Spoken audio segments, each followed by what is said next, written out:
Hej alle sammen, velkommen til Mobiltiden. Vi har lige fået den her LG G3, og jeg har til mig at unboxe den og vise jer lidt af, hvad den kan. Allerede sådan ved første kig, inden man overhovedet åbner kassen, kan man se, at det er lidt andet ambitionsniveau, LG lægger for dagen. Hvor den her var lidt billigere og papagtig, så er det her der ikke rigtig metal, men det ligner allerede lidt. Og det er vist det, som LG G3 gør rigtig godt. Det er finishen. Lad os se, hvordan den ser ud. Bum. Æsken ser allerede lidt mere stilig ud. Der er sådan en fin brun farve bagved. Og inde i æsken, der finder man, spændende, der er den obligatoriske lader. Der er et headset, der følger med. En ladekabel. Og et batteri på 3000 mAh. Så der er, hvad der skal være. Der mangler ikke noget. Og så er LG G3 altså klar til at komme i gang. Men lad os lige starte med at tage et kig på selve kræet her. Og nu så føles den meget let. Der skal lige batteri i. Men da jeg testede den for første gang, da de lancerede den her for en måneds tid siden i London, så var der ingen tvivl om, at det her finish, det er noget specielt.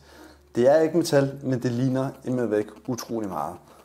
Tager man en HTC One, som er metal, så er de altså meget tæt på hinanden i finish.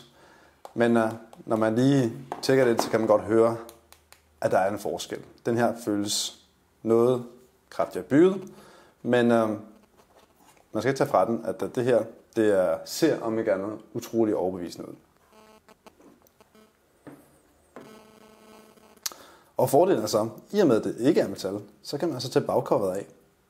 Der er et lille slids der.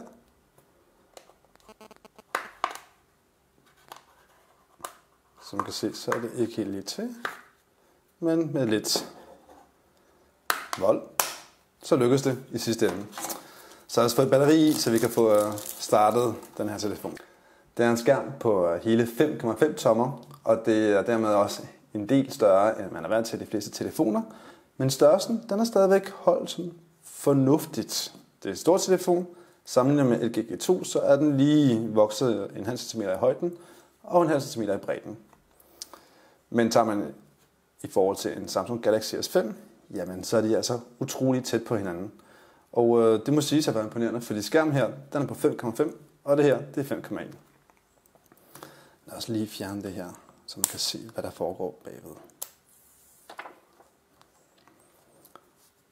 Powerknappen, den sidder bagpå, ligesom gjorde på LG G2. Men designet er noget mere stiligt, hvor det her, så lidt plastikagtigt, så er det her, altså decideret metal, og det føles langt bedre. Vægtmæssigt, så er den også holdt nede på 149 gram, og det er meget let for sådan en stor mobil. Og den føles stadigvæk solid. Nu skal bagcoveret lige sidde helt til, men det føles solidt. Det er ikke noget, der sådan lige går i stykker. Lad os tænde for den og se, hvad den har at byde på. Den kører af den nyeste Android 4.4. Og nu skal den i gang, så jeg tror, vi klipper lige, og så går vi videre til næste sæt. Så har vi fået tændt for LG G3. Og hvis vi kigger skærmen lidt, så kan I se, at farverne, de holder godt stand, selv når man kigger sådan helt fra siden. Og der er ingen tvivl om, at det her det er en kvalitetsskærm. Hvad I til gengæld ikke helt kan se, det er, hvor skarp den egentlig er. Der er tale om Quad HD, 4 HD, og jeg regner det ud, det er faktisk tale om 24 gange flere pixels, end der var i den oprindelige iPhone. Og lige meget hvor tæt man kommer på, så kan man ikke se pixels. Pixelræset, det er overstået.